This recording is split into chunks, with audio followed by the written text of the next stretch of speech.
Estamos aqui recebendo hoje o professor Rodrigo Simões, que vai falar com a gente sobre mercado de trabalho. O professor Rodrigo Simões teve uma carreira muito bem sucedida no mercado de trabalho.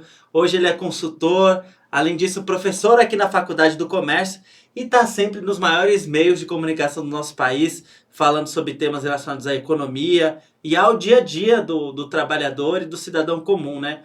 Professor, seja muito bem-vindo. Queria que você já começasse aqui se apresentando para quem não te conhece ainda. Quem é você, de onde que você vem e qual que é a sua construção profissional, né? Bom, perfeito. Daniel, mais uma vez, muito obrigado pelo convite. É um prazer poder estar aqui nesse podcast, podendo também compartilhar um pouco, né, da experiência, um pouquinho do que a gente acumula aí na nossa caminhada do dia a dia, na caminhada profissional. E é isso. E para aproveitar e me apresentar para quem não me conhece, eu sou o Rodrigo Simões, sou professor aqui da Faculdade do Comércio, tenho uma experiência na área financeira e estou aqui, Daniel, para a gente poder bater um papo aí e ver o que a gente consegue desenrolar nessa conversa aí que eu acredito que vai ser muito boa. Legal. Aqui na Faculdade do Comércio, quais matérias que você leciona? Perfeito. Bom, eu geralmente ensino contabilidade, finanças, gestão financeira, um pouco de controladoria e também um pouco de economia quando a gente divide aí com alguns professores. Entendi. A gente gosta, professor, aqui de conhecer um pouco da origem dos nossos entrevistados, né? Quem são seus pais? De onde você vem? Onde você nasceu? Onde você cresceu? Situa a gente aqui. Legal. Bom, eu nasci aqui mesmo em São Paulo, né? Sou filho de pais, meus pais são de Recife, Que lugar de né? São Paulo que você nasceu? Eu nasci aqui mesmo na Cerqueira César. Cerqueira César. Isso, É aqui aqui no próximo, centro? próximo aqui à região do centro, da Avenida Paulista, enfim. Legal. E os meus pais são de Recife e eu, um orgulho, né? Ter um pouquinho aqui de ser paulistano e ter essa origem aqui que também eu valorizo muito dos meus pais do Nordeste, que é uma maravilha, que já que tive a oportunidade de conhecer o Nordeste, Recife principalmente, que é muito bom. E muitos nordestinos vêm para São Paulo para construir uma história aqui, para conseguir gerar renda. Foi o caso dos seus pais ou eles tinham um futuro promissor lá no Nordeste? Não, foram o caso deles também, né? Eles vieram para São Paulo muito jovens para poder realmente o quê? Construir uma nova vida com muito mais oportunidades, até mesmo porque o Nordeste o Nordeste e o Norte do país são duas regiões que não se desenvolveram desde a época do café. Então, desde Verdade. a época do café, são duas regiões que ficaram praticamente esquecidas. Nós temos inúmeros problemas lá, principalmente por causa da estiagem, isso quando a gente vê na história, os empresários, os industriais, depois do ciclo do café, migraram para o sul e o sudeste. E aí o Nordeste, desde aquela época, acabou sendo um pouquinho deixado de lado. Nós temos belezas naturais lá, muitas coisas boas, mas grande parte da população nordestina vem para o Sudeste, vai para o Sul, para quê? Em busca de oportunidades, de crescimento, de melhores oportunidades de trabalho. Entendi. Já entrando no tema que a gente vai trabalhar hoje aqui, quais foram as suas primeiras experiências profissionais? Bom, minhas primeiras experiências profissionais foi muito interessante porque eu ingressei desde adolescente para poder trabalhar no ramo de alimentação de restaurantes. Então eu já trabalhava nos restaurantes da família, sabe, de tios, de parentes. Meu pai também teve um negócio, um pequeno negócio, aliás. Então a Um minha restaurante também ele experiência, um teve? restaurante também, a minha experiência foi atrás do balcão, atendendo o cliente, tendo contato com equipe, de cozinha, tendo contato com a equipe operacional, aprendendo ali como funciona o dia a dia de um pequeno negócio. E aí foi onde eu comecei e passei boa parte da minha vida atuando nesse segmento do varejo, que é o comércio de alimentação. Que tipo de comida que o seu pai fazia? Quantas mesas tinha lá para vocês atenderem o pessoal? Ah, legal. Na verdade, no início, todos esses negócios que eu trabalhei, para adquirir experiência na época da minha adolescência, era um negócio chamado, um segmento de alimentação chamado rotisserie, Rotisserie. que é o quê? Que é somente para viagem.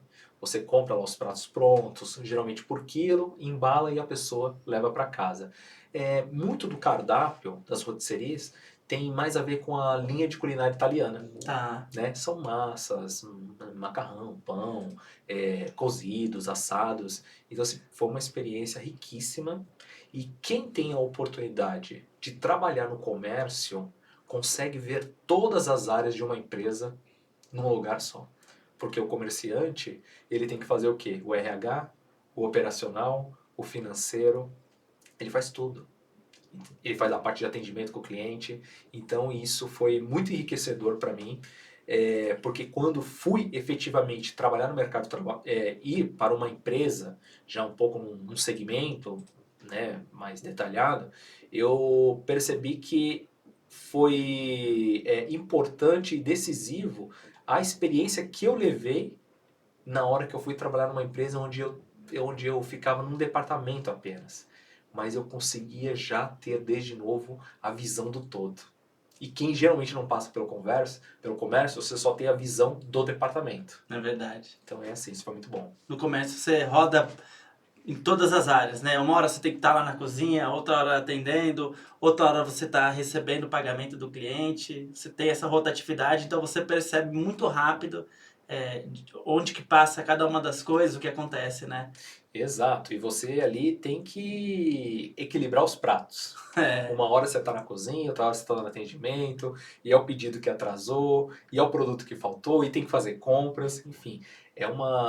A vida do comerciante, ela não é uma vida fácil, porque ele tem que praticamente dar conta de tudo, né?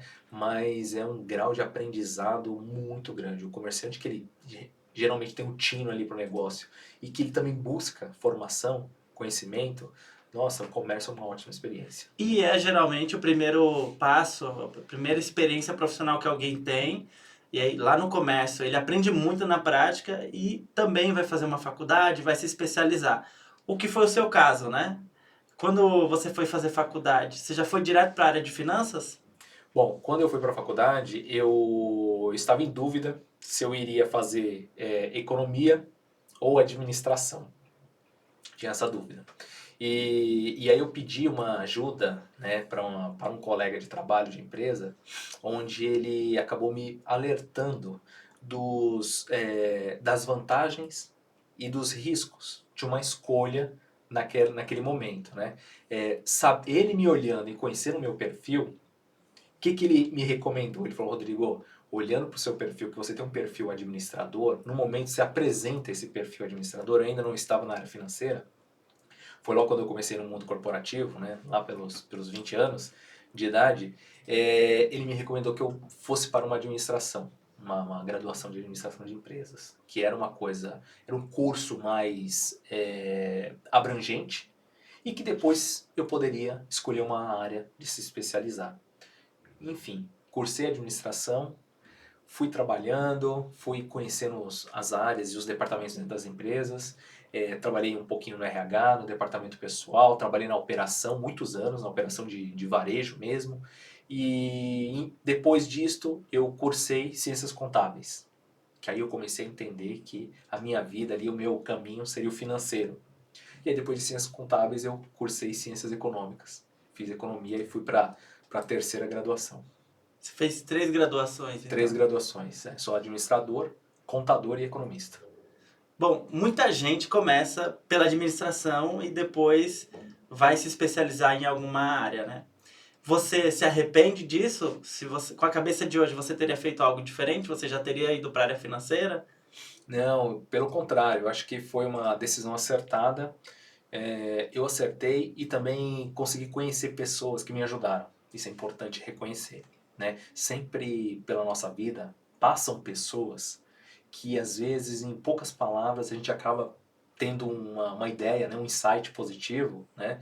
E acende uma luz e foi uma escolha acertada. Eu fiz lá a graduação de administração de empresas, busquei o conteúdo teórico que faltava para mim, do que eu tinha visto na prática na época do trabalho em restaurante, no comércio, e tive a oportunidade de desempenhar papéis em setores diversos, principalmente como operacional, e aí por fim foi onde eu me identifiquei na área financeira, e aí fui buscar a parte de ciências contábeis, e depois que eu fechei o conhecimento de finanças, foi onde eu comecei a me interessar por economia. Aí eu falei, poxa, então eu preciso buscar um pouco mais de conhecimento, tem que estudar mais um pouquinho.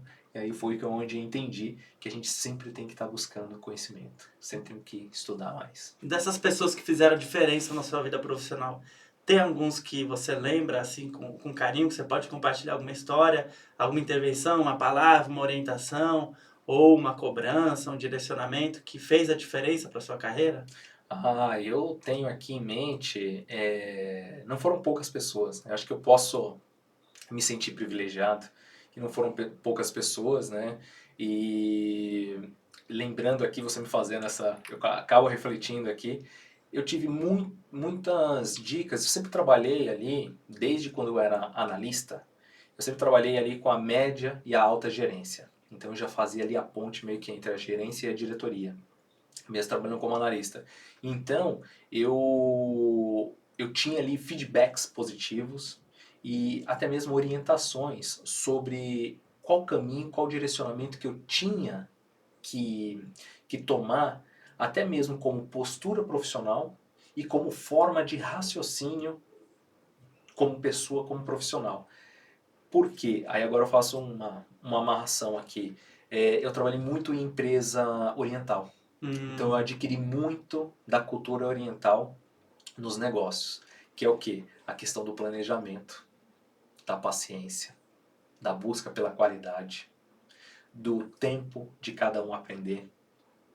E não importa se você acerta na primeira ou se não acerta. O importante é você estar sempre em evolução e aperfeiçoamento. Então, trabalhar numa empresa oriental, acho que fez a diferença na minha vida. Eu peguei um pouquinho ali da cultura e me senti ali na época, né? Hoje me sinto um pouquinho japonês ali por ter compartilhado tanto dos hábitos, da forma, do pensamento, do estilo. Eu tive uma boa escola por parte dos orientais e eu sou muito grato a todos eles que passaram por mim. é uma cultura completamente diferente da nossa, né? Então, eles trabalham muito essa questão de ter paciência, de construir as coisas aos poucos e de merecer, fazer por merecer esse espaço que você constrói, né? Você construiu uma jornada e foi sempre linear? Você foi sempre crescendo? Ou teve algum momento que aconteceu alguma coisa e você teve que recomeçar? Como que isso aconteceu para a sua carreira? Ah, isso acho que dificilmente um profissional obtém uma carreira sempre linear na vida, né? Eu tive altos e baixos na carreira, assim que eu acho que como todos os profissionais, tive momentos que tive rápido crescimento por desempenho e oportunidades que se apareceram. Teve momentos na minha carreira profissional de estagnação, faz parte, seja estagnação do mercado, seja estagnação da própria pessoa. Às vezes a gente fica também um pouco na zona de conforto e acaba não buscando outras oportunidades ou percebendo outras oportunidades. Então também já passei por momentos ali de zona de conforto e a gente acha que está tudo bem ali, mas na verdade a gente acha que está parado, mas não estamos. Outras pessoas é que estão te ultrapassando e você ali confortável naquela situação, que é o que a gente chama do cobertor quentinho, né? Você não quer se mexer muito, mas isso acaba também tem o seu preço. Sim. E por último, teve também momentos que eu tive que retroceder. Há momentos na vida em que você tem que recomeçar. Às vezes, não é nem sempre é recomeçar do zero. Há momentos em que você tem que dar um passo atrás para poder dar dois passos para frente. Isso não deixa de ser um recomeço. Né? Há recomeços do zero, que você muda de carreira, por exemplo, que você vai atuar em outra área, tudo bem, mas há momentos em que você está indo e que precisa corrigir a rota. E é onde você para, pensa, acalma os ânimos, cria uma nova estratégia, ou seja, você reconstrói uma nova trilha para você poder caminhar. Então acho que isso eu aprendi a fazer com o tempo. Foi nessa empresa que você fez uma transição de carreira? Foi nessa empresa que eu fiz uma transição de carreira, exatamente, uma empresa oriental, que eu era da área operacional. Então, o que acontece? Assim, só para o aluno que está aprendendo, ou o nosso ouvinte ou telespectador que está aqui junto com a gente, não entende muito essa linguagem. Quais são as áreas da empresa? Tem operacional, estratégica, tática e o que você fazia lá na área operacional? Só pra gente situar, e aí você vai falar como que você saiu do operacional. Ótimo, ótimo. Na verdade, você bem exemplificou, uma empresa, ela praticamente tem três níveis. O estratégico, o tático e o operacional. O operacional é onde fica praticamente, vamos chamar assim, de o chão de fábrica. Onde você tem as pessoas ali que produzem a produção, os supervisores de produção, enfim. Esse seria o operacional. Depois você tem a parte tática, que vem o nível de gerência, que é um pouco mais administrativo já o serviço, muito mais administrativo do que operacional. E por fim você tem a área estratégica da empresa, que são os dirigentes, onde se encontram os diretores da empresa, a alta gerência, né, que é o que a gente chama, e também a presidência. Então, basicamente é isso. E no meu caso, na área operacional, como eu trabalhei em segmentos de restaurantes, eu era gerente de restaurante. Então, eu coordenava o quê? Coordenava a cozinha, coordenava o atendimento, coordenava a parte de compras do restaurante. Então, Você eu estava ali, passava o dia no restaurante. passava o dia no restaurante, muitos períodos, né, que é o que a gente chama de 2 horários. Você trabalha 2 horários, você entra de manhã, sai só no final quando o restaurante fecha mesmo. E ali é Já uma... fiz muito isso, hein? Já, né? Já saí 11 horas, meia-noite. Você conhece. Então, assim, o que acontece? E é uma experiência enriquecedora. Para quem sabe extrair o melhor daquilo, leva muito aprendizado na mochila. Há quem reclame, mas eu procurava sempre extrair o melhor. Então você estava no restaurante no dia a dia da operação e você queria ir para o setor administrativo. Aí o meu interesse era migrar para a área administrativa, principalmente para a área financeira, Tá. porque eu queria focar e dar um direcionamento para minha carreira, que é o que a gente chama de um direcionamento mais de função especialista, porque eu era um generalista. Sim. O que é um generalista? É a pessoa que faz um pouco de cada coisa. Você sabia um pouco das receitas, da produção, sabia um pouco da logística, o processo de compras, sabia um pouco de pessoas, porque tinha que liderar pessoas, sabia um pouco de marketing, mas você queria se especializar então em finanças. Eu queria me especializar em finanças, exatamente, e foi onde eu busquei essa oportunidade dentro da empresa que eu trabalhava, e assim me foi concedida, né? Mas quando eu fiz essa migração, eu tive que também retroceder, porque eu tinha muito conhecimento como um profissional generalista, mas eu não tinha o conhecimento um pouco mais aprofundado na área financeira que a vaga, né, ou que a carreira necessitava. Então eu tive que dar uns passos para trás, recomeçar, aprender o que eu não sabia, para aí sim poder realmente de novo equiparar onde eu estava e aí dar sequência na minha carreira. Você saiu de gerente para qual função? Para analista, Analista financeiro. analista financeiro.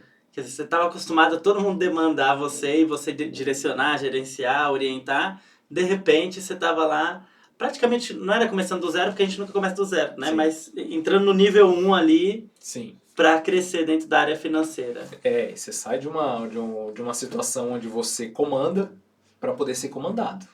Então você tem que ter uma boa cabeça de entender que agora você vai ser direcionado. A sua experiência, a minha experiência que eu tinha, ela tinha que ficar guardadinha ali num canto para eu poder voltar a utilizá-la no futuro. No futuro, quando eu fosse um líder, talvez, de um departamento financeiro ou de um setor como um todo. Mas aí eu tive que, passo a passo, um pé de cada vez, para quê? Para poder angariar e buscar conhecimento, formação, saber como é que funciona toda a parte burocrática da coisa, vamos assim dizer. E você conseguiu avançar na carreira financeira? Sim. E aí, em alguns anos, né, de busca de conhecimento, de formação, eu procurei me especializar muito na parte de finanças e modelagem financeira, que hoje está muito em voga, a parte de modelagem financeira, e eu busquei me aperfeiçoar. No entanto, que eu fiz muito apoio para investidores, para compras de empresas, fechamento de negócios, busquei também experiência na área de controladoria, isso foi muito importante, porque na controladoria você também consegue ter uma visão de todos os KPIs da empresa, sobre o que a empresa deve fazer, o que não deve, porque a controladoria é o apoio para a direção da empresa. Então isso foi também muito interessante e foi onde eu consegui a atingir até a parte de uma média gerência, que é o que a gente chama de coordenação, tá? De departamento. E aí foi onde eu consegui muitos louros aí, mas foi uma caminhada dura. Eu Não é fácil, imagino. não é fácil. Você coordenava o departamento da rede de restaurantes, era isso? Eu coordenava o departamento financeiro, de planejamento, tá? Departamento que a gente chamava de planejamento e business intelligence, Ok. que é a geração de KPIs, de indicadores. Então ali eu coordenava esses dois departamentos, que foi uma experiência fantástica, né? Para poder munir e fornecer informação para todos os pontos de vendas, porque eram redes com muitos restaurantes. Então eu atuava nessa frente. A gente percebe que você teve bastante humildade na hora de falar, olha, eu quero mudar de cargo. Não vai dar para já ir como gerente financeiro, porque eu preciso ter uma trajetória, preciso aprender bastante coisa. Você como profissional precisava ser lapidado. Sim. Mas além disso, no seu dia a dia, em todo lugar que a gente vai aqui, a gente percebe essa característica em você, essa humildade, né? E com certeza isso abriu portas para você, né? Quais outras características suas você acredita que te ajudaram a crescer no mercado de trabalho? Uma característica que me ajudou, mas que eu tive que buscar também, é a tal da paciência, né? E entender que cada, cada acontecimento na sua vida, ele vem com o tempo necessário. Então, assim, dentro da cultura oriental, é, é uma questão, é uma construção para você crescer numa família oriental, para você poder crescer numa empresa oriental, é muito da base da confiança. Nem sempre é pelo conhecimento só, mas é pela confiança, pela dedicação, pela lealdade e pela fidelidade. E eu era brasileiro, eu não era oriental, mas isso eu tive que também provar da minha parte o quanto eu merecia ter a confiança dos meus gestores, dos donos próprios da empresa. Então, tem até um filme que é muito interessante, né, que fala muito disso, né, sobre você mostrar lealdade, que é o Último Samurai, do filme do Tom Cruise, que para quem não assistiu, ele se mostra ali, ele vem com uma experiência do exército, não me lembro se é o exército americano ou se é o exército inglês, e ele vem para poder derrotar o exército de samurais. E o que acontece? Ele conhece um samurai e o samurai fala, não, não é assim. Você tem que dar um passo para trás, porque aqui você tem que aprender tudo de novo. Nossa. E ele tem a humildade de conhecer a cultura, de se submeter e respeitar para poder adquirir novos hábitos. E aí é onde ele se apaixona pela cultura oriental. E ao invés de lutar contra os samurais, ele passa a fazer parte, junto com os samurais, contra o exército inglês e o exército americano na época. É muito interessante. Último Samurai? O Último Samurai com Tom Cruise. Fica aí, hein? A dica de filme aí pro pessoal. Muito bom. Então, ó, humildade, lealdade, comunicação. Você sempre foi bom assim em comunicação ou você precisou desenvolver? Olha, você acredita que eu já fui... Eu acredito que eu era uma criança um pouco mais tímida, né? Mais reservada, sempre gostei muito de conversar. Mas a vida, a vida e a carreira profissional, para você poder desempenhar bem, ela te pede, ela te exige a sua parte da comunicação. Eu não vou falar que eu sou um comunicador exímio, tenho ainda muito a melhorar. No entanto, agora eu estou até assistindo aí, fazendo algumas lições ainda de português, de comunicação, de oratória. Às vezes pego ali alguns vídeos para poder verificar como faz mesmo um discurso e tal, porque a gente sempre está avançando. E a comunicação, ela é essencial. Se você se comunica bem, você já é meio caminho andado. Você comunicar suas ideias, porque eu, no início de carreira, eu queria uma coisa, eu sabia raciocinar sobre o que eu queria, ou o que era melhor para a empresa, mas eu não conseguia colocar com as palavras corretas. E aí você é vencido. Você é vencido. Você entendeu? Se você não consegue se comunicar, sua ideia é abortada. Ninguém vai ficar falando, não, mas tenta colocar de novo suas palavras, a gente vai te dar. Não. Às vezes você tem uma chance para falar bem em 1 minuto, 2 minutos numa reunião de empresa. Se você não se coloca bem, perdeu-se só na próxima. E eu tinha essa dificuldade. de como me expressar de tal forma em que as pessoas conseguissem entender o que eu gostaria de transmitir. Porque às vezes o pensamento da gente a gente extrapola, É, mas na hora de colocar as palavras, isso é muito importante. E hoje eu vejo que a comunicação ela é tão importante, tanto quanto falar bem. Falar bem e falar adequado. A comunicação é importante e principalmente se você consegue ser conciso na hora de passar suas ideias. Tem pessoas que são mais prolixas, que ficam repetindo e é. a história e tal para explicar a mesma coisa. Mas comunicação e falar bem, acho que é um item que todos nós devemos buscar sempre e aperfeiçoar. No mercado de trabalho tão dinâmico quanto a gente tem, que o tempo é cada vez menor, você precisa ser bem assertivo, né? Para em poucas palavras já explicar o que você... mostrar o que você acredita, mostrar o seu ponto, apresentar para a empresa qual solução que você acredita que é a melhor e a partir daí abrir um diálogo, né? Exato, porque hoje as pessoas não têm muita paciência para ouvir. Nós mesmo aqui em questões de podcast e tal, você vê os jovens, os adolescentes, vídeos de 20, 30 minutos, ninguém assiste mais. Tem que ser cortes, tem É, que ser cortes rápidos, né? E dentro das empresas também é da mesma forma. Hoje eu ainda atuo no mercado de trabalho. E o que que acontece? Quando você tem uma reunião de uma hora numa empresa, parece pouco tempo, mas é muito tempo, e tem muitas pessoas para poder falar nessa mesma uma hora. Então acaba sendo um desafio. Um desafio. Antigamente, antes do Zoom, as reuniões nas empresas, você ia para uma sala, chamava uma, duas pessoas ali e ficava uma hora conversando só em dois ou três no máximo. Hoje não, hoje você põe cinco numa sala e em uma hora você tem que resolver diversas coisas. Então o que que acontece? Poder de síntese, clareza nas ideias e também a forma de colocar as palavras. Porque assim, falar bem é muito elegante. Isso agrada os ouvidos de todos. Então acho que é isso que eu também deixo de dicas, né, de recomendação, que até hoje estou treinando isso, viu, tá Daniel? treinando e treinando muito bem, porque o professor fala, tá sempre na Jovem Pan, saiu na Exame, em vários meios de comunicação, né? Como que é esse desafio de ter que falar não só para os alunos, que são algumas dezenas, mas para milhares de pessoas?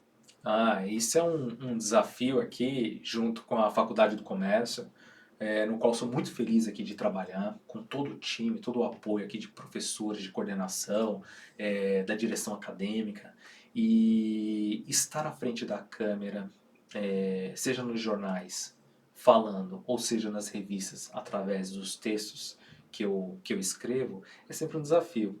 Por quê? Porque na hora que eu vou transmitir uma análise, ou que eu vou escrever um texto, eu sempre tenho que pensar em como o público vai receber aquela mensagem. Nem sempre quando nós escrevemos, a gente só pode escrever do jeito que a gente está pensando.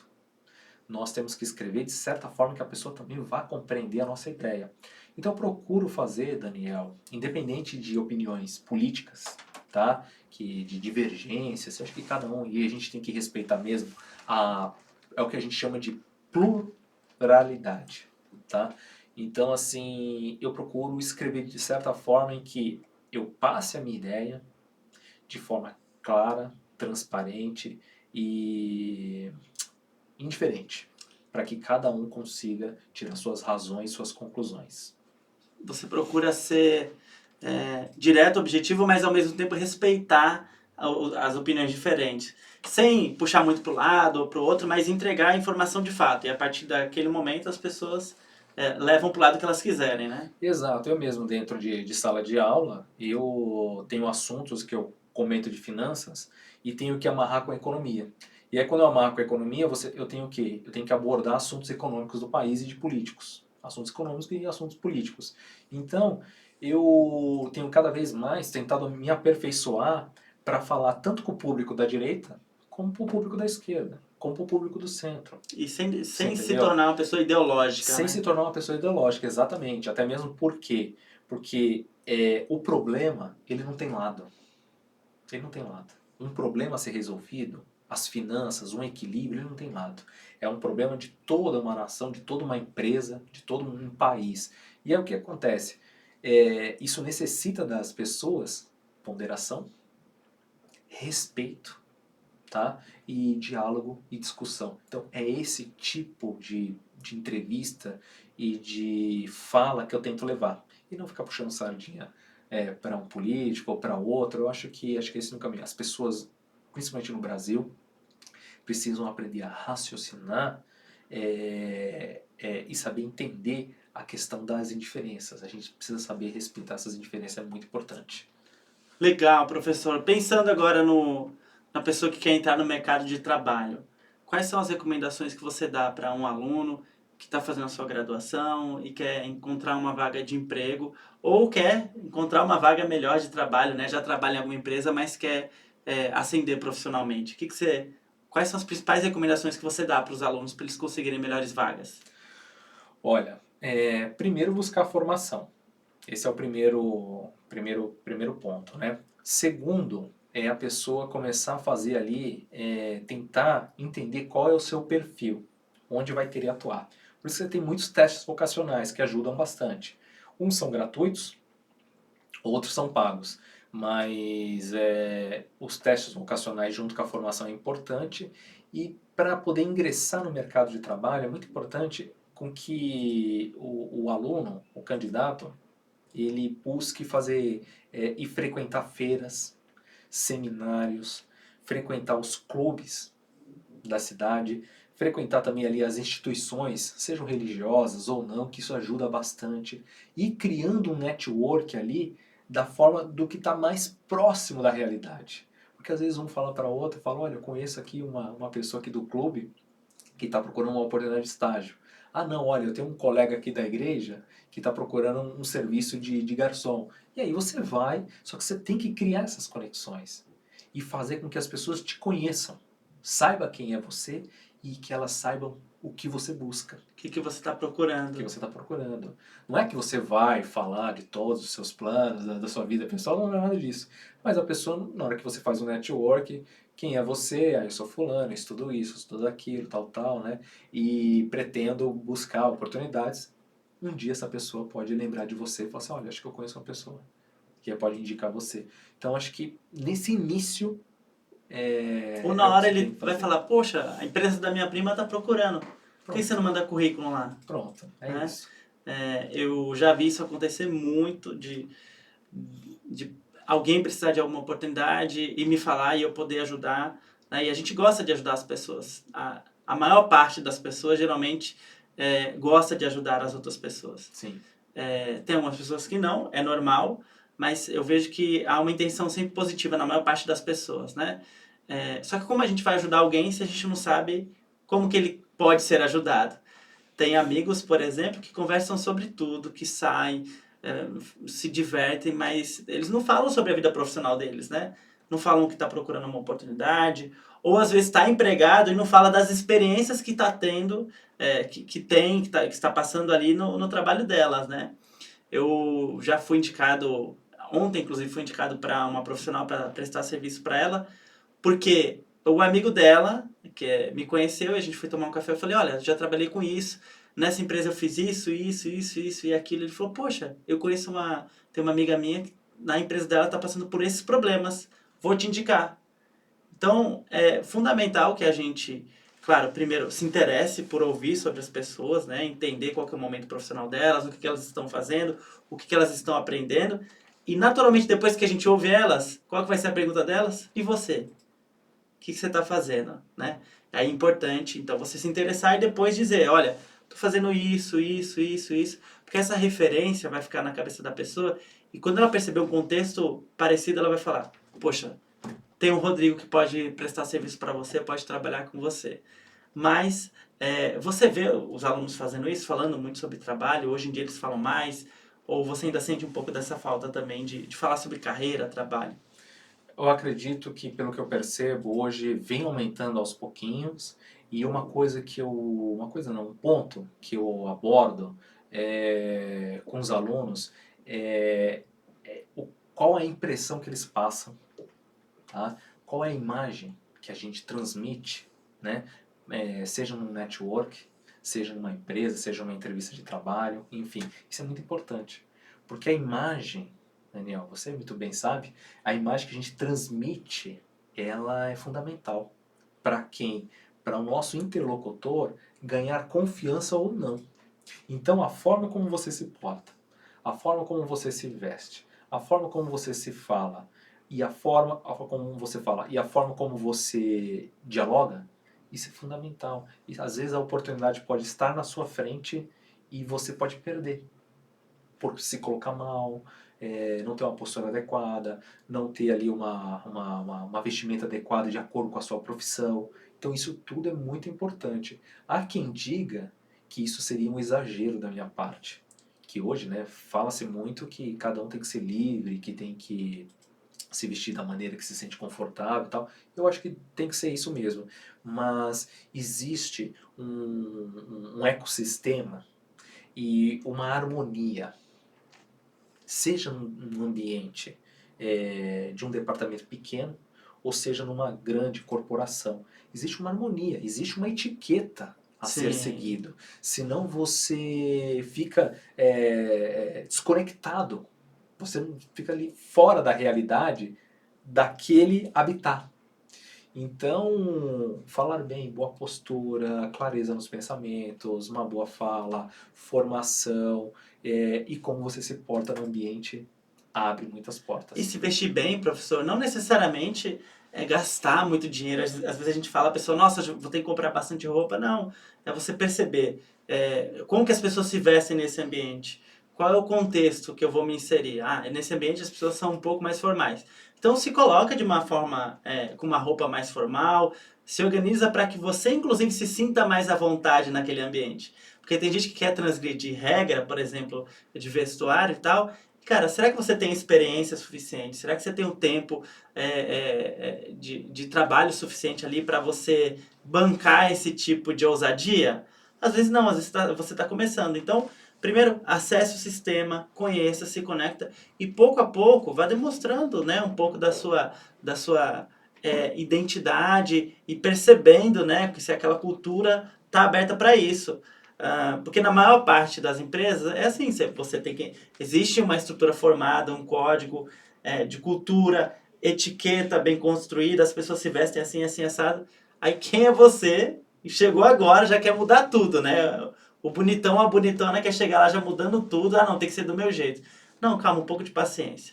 Entende como é que funciona? Até mesmo porque, professor, eu costumo dizer que cada cabeça tem uma pista de pouso diferente. Então, para cada pista de pouso, você tem que ter um plano de decolagem diferente.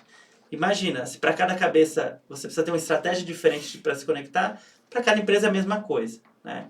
Então, eu sou fruto, inclusive, dessa mudança. Antigamente eu não me preocupava com o que eu me vestia e eu pensava exatamente igual você falou. Ah, não, eu sou assim, eu tenho que ser assim. Mas depois eu entendi que me vestir melhor não muda a minha identidade, né? Não muda quem eu sou. Pelo contrário, abre mais portas para que as pessoas conheçam quem eu sou. Então, muitas vezes, numa primeira olhada assim, você já perde a possibilidade de ter um contato. Porque, queira ou não, é natural do ser humano. As pessoas gostam de falar com quem se parece com elas. E se você está se vestindo o oposto das pessoas daquele ambiente, elas vão falar, opa, eu acho que ela não é muito dessa tribo, não. Então, a vestimenta, a etiqueta também são duas ferramentas para você conseguir acessar espaços de trabalho, né? Agora, além desses aspectos que você trouxe para a gente aqui, se você fosse fazer uma entrevista de emprego amanhã, como que você se prepararia? Ah, muito bom, muito bom. É uma pergunta muito interessante. Na hora que você vai fazer uma entrevista de emprego, no meu caso, se fosse eu que iria fazer, primeira coisa era qual é a vaga que eu estou me candidatando, estudar sobre a vaga, saber se eu tenho os requisitos suficientes para poder me candidatar àquela vaga. Eu acho que basicamente é o primeiro ponto. Segundo ponto, se eu preencher esses requisitos, eu pesquisar sobre a empresa. O que é a empresa? O que a empresa faz? Qual que é o cliente dela? Qual que é a cultura dessa empresa? Se é uma empresa grande, pequena, média? Se tem tantos funcionários, se não tem? Para eu poder já entender, pelo menos o que a gente chama de core business, do negócio principal dela, isso na hora da entrevista vai ser um diferencial. Porque dependendo de quem você conversa ou por quem você é entrevistado, às vezes você pode até ser entrevistado diretamente pelo dono da empresa. E ali você tem uma oportunidade única de causar uma boa impressão. Então eu faria o estudo do currículo, para ver se eu tenho as atribuições, e estudaria sobre a empresa. Esses dois pontos. E na hora de chegar na entrevista, eu me prepararia de uma certa forma e entender o que a vaga pede. O que a vaga pede. E aí você, na hora do diálogo, você fala, olha, essa vaga, ela precisa disto e eu tenho isto para poder oferecer. Essa vaga se desempenha dessa forma, o profissional aqui tem que se comportar dessa forma, ele geralmente tem essa rotina, e aí o entrevistador que está ali do lado, o RH, ele vai ficar maravilhado. Ele vai Esse é falar, o sonho esse é do o profissional sonho de RH, do né? profissional de RH. Ver um candidato chegar sabendo de tudo. Exato. E pelo menos ele vir preparado para poder, porque assim, existe um ditado que é bem famoso, que as pessoas são contratados pela técnica e são dispensados pelas habilidades emocionais, né? Pelo comportamento. Pelo comportamento. Então, assim, que eu queria fazer um complemento, né? Que além de tudo isso, na hora da entrevista, os profissionais de RH estão preparados para poder observar o comportamento. Se muito do que você fala é um texto já programado, ou se realmente está sendo natural aquilo que está saindo de você, que você está falando. Então, comportamento também é tudo. Porque o olho no olho, ele diz tudo. Diz tudo. E quando a gente olha no olho de uma pessoa, a gente sabe se ela está inventando as coisas, se ela está mentindo. E todo, o ser humano é assim. Então, por isso que a gente tem que ir para uma entrevista bem claro, transparente. Se sabe, sabe. Se não sabe, não sabe. E quando você mostra essa parte da honestidade, da clareza e da humildade, é um prêmio. Você já tem ali um ponto positivo. Você pode até não ficar com a vaga, mas você vai ter ali, possivelmente, o recrutador, ele vai falar, olha, você não preenche essa vaga, mas eu acho que eu tenho uma outra para você. Né? Porque ele gostou do seu perfil. Do seu Não para perfil. aquela vaga, mas eu quero essa pessoa trabalhando na minha empresa. Exato, porque a técnica se aprende. A técnica você aprende na empresa, a técnica você aprende na faculdade, aprende numa escola, aprende num curso, mas o comportamento, esse é mais difícil de ser ensinado. Ou a pessoa, ela se aperfeiçoa, ou ela busca adquirir um comportamento ideal de relacionamento, de ideias opostas à dela. É um desafio. Não vou falar que é fácil. É um desafio, porque os seres humanos são muitas ideias diferentes, às vezes num departamento só. Ora pode te incomodar, ora pode não te incomodar. Mas não é só um ser humano que está sujeito a isso, é o planeta inteiro e todo mundo passa por essa mesma situação. Desde o estagiário até o alto executivo. É assim. Vou deixar você pensando aqui em quais são os erros mais comuns que os candidatos cometem aí no processo seletivo para conseguir arrumar uma vaga. E quero reforçar aqui o que o professor falou, que parece ser muito simples, parece que é o arroz com feijão. Mas no decorrer da nossa vida inteira, o que faz a gente estar bem alimentado é o arroz com feijão, né? Sim. E o arroz com feijão, que parece ser simples, geralmente é o que as pessoas não fazem. Sim. Fiz alguns processos seletivos e eu segui esse passo a passo, tá? Eu me preparava. Não foi um nem dois processos seletivos que eu cheguei lá e eu sabia tudo sobre a história da empresa. O entrevistador perguntava assim, bom, quem aqui conhece a história da empresa? Aí eu já levantava a mão e já falava, né? E todas as vezes eu me destaquei por conhecer, por saber muito bem da história da empresa, né? Então a gente está falando do básico, mas será que você faz isso? Ou será que você ouve lá na ligação ou no e-mail, olha, estou te convidando para o processo seletivo da empresa X, a gente se vê tal dia e tal hora. E você fica todo feliz, mas esquece de fazer o básico, né? Aí chega lá na hora do processo seletivo, não sabe a história da empresa, não conhece quais são as competências que essa vaga vai requerer, e por não saber quais são as competências, não vai poder contar as histórias de, olha, vocês querem uma pessoa que trabalha com uma mentalidade de crescimento? Então, comecei nessa empresa assim, em 6 meses ou um ano, eu fui promovido para tal cargo, porque eu fiz isso, aquilo, ou eu não fui promovido, mas eu consegui ajudar nisso, naquilo, na minha vida pessoal, até questões simples, né, saber que a pessoa está se cuidando, estava com estilo de corpo ou de alimentação e tal, eu melhorei isso e tal, para melhorar a minha saúde, eu fiz isso, eu fiz aquilo. Quer dizer, as pessoas, quanto mais elas entenderem sobre a vaga, mais elas vão entender quais são as competências pedidas e quais são os valores da empresa, e mais elas estarão preparadas para contar as histórias sobre ela, histórias reais, coisas que aconteceram, que mostrem para o entrevistador que você vai agregar à empresa, né? Que você já compartilha dos valores, já tem um perfil que naturalmente, se você entrar, em poucos meses você vai estar adaptado. Só que aí alguns candidatos não fazem isso, né? E aí esse é o gancho para você. Acho que o primeiro erro é as pessoas não se preparam para os processos seletivos como deveriam seguir esse passo a passo que você está orientando aqui. Mas é claro que quem está assistindo esse podcast, ouvindo, vai seguir esse passo a passo aqui que o professor trouxe. Então eu queria que você comentasse quais são os principais erros no processo seletivo, além da falta de preparação. Tá. Muito bom. Eu acho que o principal erro é mentir no currículo. Esse é fundamental. Quando você mente no currículo, você pode até passar pelo primeiro filtro ali, mas na hora da entrevista vai acontecer uma situação que é muito normal.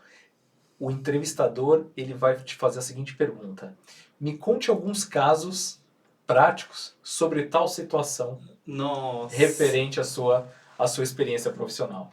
E ali, se você inventou no currículo, como é que você vai contar algo prático de algo que você viveu referente àquela vaga que você está se candidatando? Verdade. Então, assim, Mas acontece isso ainda? Acontece bastante. Tem gente Nossa. que acaba Só para entrar no processo seletivo. enfeitando ali o currículo e muitas vezes na hora ali da entrevista acaba sendo... Isso é muito normal no RH, viu?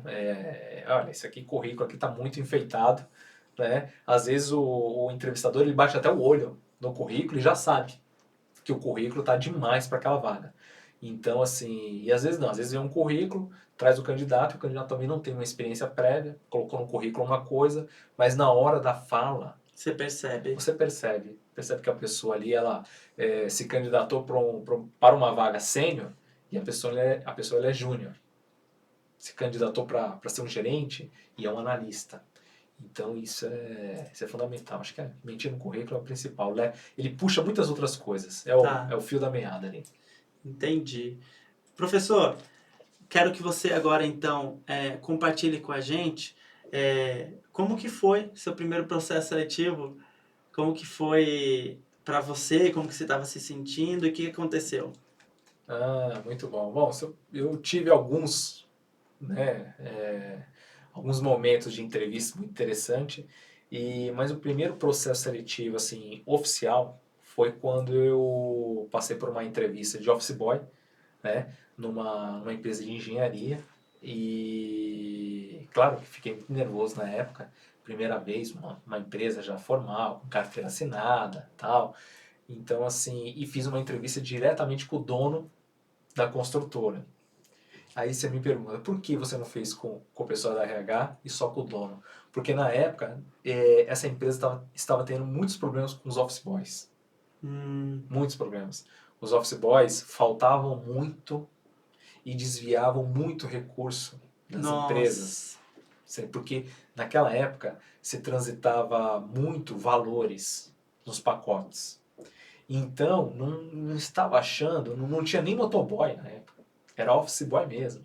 Office boy de andar de metrô, de andar de ônibus, de levar um malote, de levar dezenas de nota fiscal no malote para passar no caixa do banco. Nossa, as novas gerações nem conhecem essa profissão. E aí, malote era o quê? Malote era uma bolsa plástica de zíper em que você colocava certidões para você ir no cartório e você colocava dinheiro. Cheio de documento importante. Cheio de documento e de dinheiro.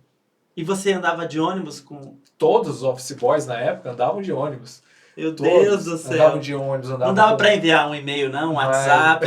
Mas você imagina o seguinte, que na época, isso eu tô falando ali nos anos 90, na época, o que você vê hoje de volume de motos, não vou falar que é igual, mas era o que você via de jovens andando pela rua, como office boy.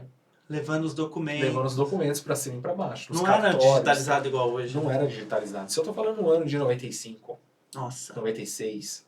não era digitalizado, a internet ainda estava caminhando. Então, assim, você entrava num banco, de 50 pessoas que tinha no banco, pelo menos uns 20 era office boy. Você entendeu? Então era muito comum, sabe? Office boy. E assim, era uma turma bem unida ali, porque se encontrava todo mundo ali na barraquinha do cachorro-quente, se encontrava todo mundo ali A tribo dos Office Boys, o professor se Rodrigo fez parte. encontrava no fliperama, né? Então foi um prazer poder ter Uma vivido época de ouro. essa época, viu? Os fliperamas eram muitos fliperamas que existiam. Eu acho que o pessoal nem sabe, mas era assim, era cada quarteirão é o que a gente chamava de flipper. Sim. Você entendeu? Vamos do flipper. E aí, fliperama de ficha. E aí, por que você passou nesse processo seletivo? Olha, eu acredito que nesse processo seletivo eu tenha sido admitido que eu disse que eu não tinha experiência. Eu disse que eu tive uma experiência no comércio, mas que eu precisava de uma oportunidade para iniciar. Eu já conhecia um pouco da cidade, sabia me locomover de táxi, de metrô, de ônibus, mas de fato era meu primeiro emprego e eu estava disposto a começar do zero, a começar de baixo, né? Acho que deve ter sido isso que acabou sendo a minha oportunidade. Porque na hora que a pessoa vai se candidatar, a gente tem um, a gente não, né? Mas existe um ditado falando assim, cuidado para você não enfeitar demais o pavão. Então, assim, e às vezes o pavão não é o que aparenta ser. Então, a melhor coisa é você ser claro e transparente. Então, acho que naquele dia eu estava ali sendo bem humilde, claro e transparente, falar, olha, gostaria de uma oportunidade, ser office boy, eu venho aqui da área de restaurante, já trabalho, sei lidar com clientes, sei lidar com pessoas, trabalho em equipe e tal, mas eu gostaria de ingressar para eu poder fazer uma carreira na área administrativa. E geralmente se começava com office boy. Os meninos, né? Já as meninas já iam direto para recepção, recepcionista, secretária, e os meninos começavam na parte de office boy. Fundamental, né? Essa Fundamental. transparência. É, Porque tem gente que acha que, ah, não, mas eu preciso chegar lá na empresa e eu preciso demonstrar que eu sei. Só que nem sempre você vai saber de tudo. Aliás, você nunca vai saber de tudo. E sim. nem sempre você vai saber o que eles querem que você saiba, né? Você precisa. é, que é um valor mais importante do que você saber, é ter a transparência de falar, olha, isso daí eu não sei, mas eu tô aqui justamente disposto a aprender, né? Exato, exato. Eu acho que esse que é o caminho da transparência, o caminho da honestidade. Esse é o caminho que abre portas. Perfeito. Aonde você for, sendo transparente, respeito à diversidade, principalmente nos dias de hoje. E a honestidade, que a gente nem precisaria colocar essa palavra aqui, mas esses três eles abrem portas. Honesto até mesmo na hora de falar. É. Perfeito, professor. Tem alguma coisa que eu não perguntei aqui nesse episódio que você talvez queria falar? Olha, eu acredito que foi muito boa a nossa conversa, né? Eu costumo dizer que é tão importante como as hard skills, que é o conhecimento técnico, são as soft skills.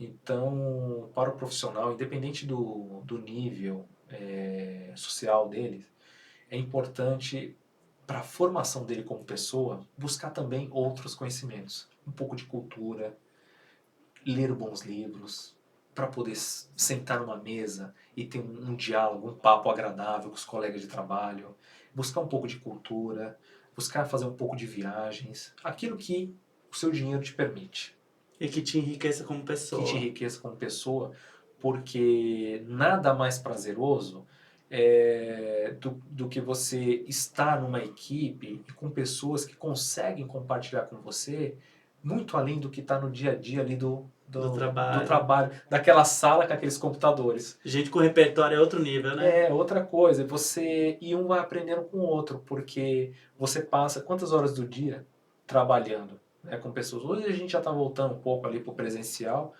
outras empresas mais no home office, mas assim é importante buscar esse complemento, que é o que eu ensino aqui nas matérias de administração, que além do conhecimento técnico, nós devemos buscar que imagem e o que você tem para oferecer além da sua profissão.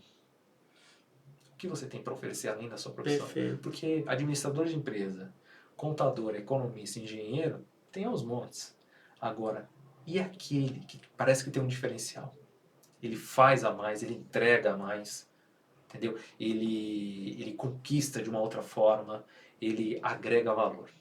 Essa que acho que é a minha contribuição. Muito obrigado, professor. Quer dizer, trabalhar todos os dias no seu trabalho, como deve ser feito, mas trabalhar principalmente em si mesmo, para ser uma pessoa interessante, para ser uma pessoa que onde você está agrega valor, seja a empresa que você estiver, enfim, que você leva muito mais valor do que o dia a dia, né? Porque o dia a dia fica, em algum momento vai ficar um pouco repetitivo, monótono, vão ter desafios aqui e acolá, mas geralmente você está sempre trabalhando ali dentro de um mesmo núcleo, fazendo as mesmas coisas, né? Agora, quando vai para a hora do cafezinho, a hora do happy hour, você também deve ser aquela pessoa que tem algo a oferecer, tem uma palavra boa, tem uma história bacana, tem um livro, um filme que você assistiu, que vai fazer as pessoas se interessarem mais, também crescerem junto com você e falar, olha, aquela pessoa ali é fora da curva, uma pessoa sensacional, e aí se ela for para outra empresa ou se ela subir de cargo, ela tende a chamar você, né?